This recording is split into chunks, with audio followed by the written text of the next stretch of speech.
Good morning students. ये जो lecture है बेटा ये क्लास 10th बायोलॉजी के लिए है। प्रीवियस लेक्चर में आप लोगों ने फोटोसिंथेसिस के बारे में पढ़ा था कि फोटोसिंथेसिस वो प्रोसेस है जिसमें ग्रीन प्लांट्स एंड एल्गी अपना खाना खुद बनाते हैं। उस प्रोसेस को कहा गया था फोटोसिंथेसिस। फिर बात आई थी बेटा फोटोसिंथेसिस के रिक्वायरमेंट्स की, तो हमने बताया था कि फोटोसिंथेसिस की जो रिक्वायरमेंट्स होती है वे होती है आपकी chlorophyll, sunlight, CO2 and water. Clear बात है। तो आज हम आपको 3 एक्टिविटी कराएंगे जिनसे हम प्रूफ करेंगे कि फोटोसिंथेसिस के लिए क्लोरोफिल, सनलाइट और CO2 की ज़रूरत पड़ती है। क्लियर है कि इनके बिना फोटोसिंथेसिस पॉसिबल नहीं है। तो चलो हम सबसे पहले चलते हैं। हम जो सबसे पहले एक्टिविटी कर रहे हैं वो पता किसके लिए कर रहे हैं? उस एक्टिविटी में हम प्रूव करेंगे कि बच्चों कि फोटोसिंथेसिस के लिए क्लोरोफिल कंपलसरी है, ज़रूरी है। तो इसके लिए सबसे पहले आपको समझना होगा, मेरे हाथ में आप एक लीफ देख रहे होंगे। इस लीफ पे आप डिफरेंट कलर्स देख रहे होंगे या डिफरेंट स्पॉट्स देख रहे हैं या मार्क्स देख रहे हैं। ऐसी लीफ को बोलते हैं वेरीजेटेड लीफ। क्या बोलते हैं? वेरीजेटेड लीफ। क्लियर है। तो सबसे पहले हम बात करते हैं बेटा एक्टिविटी की जिसमें हम प्रूव करेंगे कि फोटोसिंथेसिस के लिए क्लोरोफिल नेसेसरी है। तो इसके लिए हम सबसे पहले गमले में लगा हुआ एक ऐसा प्लांट लेते हैं जिस पर वेरीजेटेड लीफ आती है। क्लियर है। यानी कि ऐसा पोटेड प्लांट ले लिया जिस पर वेरीजेटेड लीफ है। फिर हमने उस पोटेड प्लांट को 2 से 3 दिन के लिए डार्क में रख दिया। क्लियर है। डार्क में रखने पर क्या होगा? क्योंकि बच्चों आपको पता कि जो लीव्स होती है उनके अंदर स्टार्च प्रेजेंट होता है। ठीक है। क्योंकि फोटोसिंथेसिस में जो ग्लूकोज बनता है वो स्टार्च में कन्वर्ट होकर लीव्स में स्टोर हो जाता है। तो 2-3 दिन हमने उसे डार्क में रखने का हमारा जो मेन ऑब्जेक्टिव है वो ये है कि उन लीव्स के अंदर जितना भी स्टार्च है वो सारा का सारा कंज्यूम हो जाए। क्लियर बात है।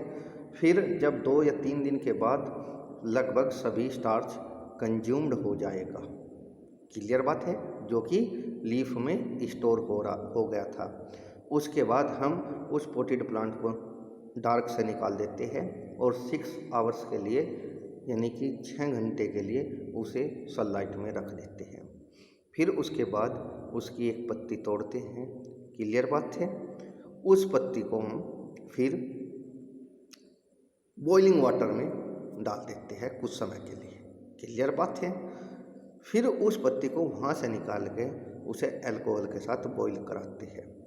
ठीक। उससे क्या होता है वो डीकलराइज हो जाएगी, उसके अंदर जितना भी कलर है वो रिमूव हो जाएगा। कोई प्रॉब्लम बेटा यहाँ तक? अब आगे की तरफ बढ़ते हैं। लेकिन बेटा आपको एक चीज़ और करनी है।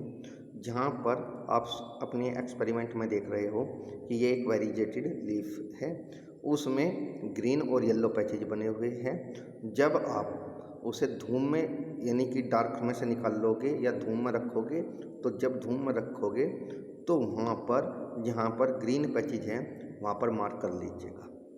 क्लियर है बेटा। जिससे कि आपको पता चल जाए कि यहाँ पर क्लोरोफिल था और यहाँ पर क्लोरोफिल नहीं था। क्लियर है। उसके बाद जब आपने उसे अल्कोहल के साथ बॉईल किया तो उसमें जो कलर है वे रिमूव हो जाएंगे। लेकिन बच्चों आपको मैं बता देता हूँ, जब अल्कोहल को आप हीट करते हो तो उसकी जो वेपर बनती है वो वेपर इन्फ्लामेबल है, जिससे कि वो फायर को कैच कर सकती है। इसलिए आप सब ऐसा एक्सपेरिमेंट घर पे मत करिएगा। क्लियर है। क्योंकि आप लोगों को अभी नहीं पता कि वो किस तरीके से बर्न होता है जब उसमें आग लगती है। उसकी वेपर बहुत जल्दी से आग पकड़ लेती है। क्लियर बात है बेटा। तो इसे बेसिकली लेबोरेटरी के अंदर ही आपको परफॉर्म करना होगा। अब आगे की तरफ बढ़ते हैं। जब आपने उसे डीकलराइज कर लिया तो उसके बाद आप आयोडीन सॉल्यूशन लेते हो। आयोडीन सॉल्यूशन तो जानते होंगे, मैं बेटा पहले भी बता था। ये एक ऐसा केमिकल होता है जो स्टार्च के साथ ब्लैकिश ब्लू कलर देता है। यानी कि अगर कहीं पर स्टार्च की प्रेजेंस की आइडेंटिफिकेशन करनी है तो वहाँ पर आयोडीन सॉल्यूशन अप्लाई कर दीजिएगा। अगर वहाँ पर ब्लैकिश ब्लू कलर आता है तो वहाँ पर स्टार्च है। अगर आयोडीन के साथ ब्लैकिश ब्लू कलर नहीं आएगा तो इसका मतलब वहाँ स्टार्च नहीं है। क्लियर बात है बेटा। तो उसके बाद आपने वो लीफ ली, अच्छी तरह से उसे साफ किया, यानी कि पोंछ लिया, सुखा लिया, ड्राई कर लिया। फिर उसके लिए आप उस लीफ पर कुछ समय के लिए आयोडीन सॉल्यूशन डालकर छोड़ दीजिएगा। आपको कुछ समय के बाद जहाँ पर क्लोरोफिल प्रेजेंट था, यानी कि ग्रीन पार्ट था जो कि आपने मार्क कर लिया, वहाँ पर ब्लैकिश ब्लू कलर नज़र आएगा। और जहाँ पर येलो कलर था जो कि आप अपनी स्क्रीन पर देख रहे हो, वहाँ पर कोई भी ब्लैकिश ब्लू कलर नहीं होगा। क्लियर है। तो इसका मतलब जहाँ पर ब्लैकिश ब्लू कलर आया वहाँ पर क्या था, स्टार्च था। इसका मतलब क्या हुआ बच्चों, इसका मतलब ये हुआ कि केवल ग्रीन पार्ट ही फोटोसिंथेसिस कर सकता है। और ग्रीन पार्ट किसकी वजह से होता है, क्लोरोफिल की वजह से। तो हम कह सकते हैं कि फोटोसिंथेसिस के लिए क्लोरोफिल कंपलसरी है। आई बात समझ में। तो अब हम आगे दूसरी एक्टिविटी पर बढ़ते हैं। अपनी दूसरी एक्टिविटी में हम क्या करते हैं कि फोटोसिंथेसिस के लिए CO2 जरूरी है। ठीक है। तो सबसे पहले हमने बच्चों इसमें 2 हेल्दी पोटेड प्लांट्स लिए। क्लियर है। जो लगभग एक साइज के थे। क्लियर है। फिर उन पोटेड प्लांट्स को हमने 3 दिनों के लिए डार्क में रख दिया।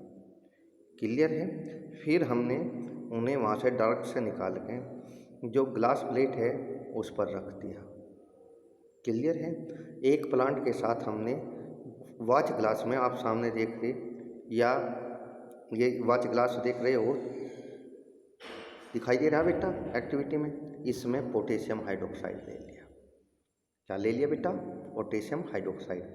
लेकिन पोटेशियम हाइड्रोक्साइड केवल एक ही पोट के साथ रखा, पोटेड प्लांट के साथ रखा। क्लियर है। इसमें जो ये पोटेशियम हाइड्रोक्साइड होता है बच्चों, इसका काम होता है जो कार्बन डाइऑक्साइड गैस है उसको एब्जॉर्ब करना। तो हमने 2 हेल्दी पोटेड प्लांट्स लिए जिनका लगभग साइज एक जैसा था। फिर उनको हमने 3 दिन के लिए डार्क में रख दिया, जिससे कि उनकी लीव के अंदर जो भी स्टार्च था वो कंज्यूम हो जाए।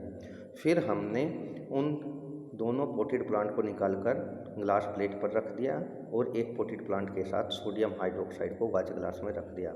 फिर हमने उनके ऊपर बेल जार रख दिए, दोनों के ऊपर। क्लियर है। और जहाँ पर ग्लास प्लेट और बेल जार थे वहाँ पर वैसलीन लगा दिया, जिससे कि बाहर से कोई भी एयर अंदर ना आए। क्लियर है।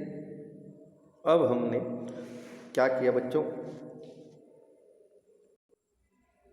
फिर बच्चों हमने क्या किया, जब उनको ग्लास प्लेट पर रखने के बाद उनके ऊपर बेल जार को कवर कर दिया और जहाँ पर ग्लास प्लेट और बेल जार का जॉइंट है वहाँ पर हमने क्या लगाया बेटा, वैसलीन लगा दी, जिससे कि वो एयर टाइट हो गया। एयर टाइट होने का मतलब बाहर से कोई भी एयर अंदर नहीं आ सकती।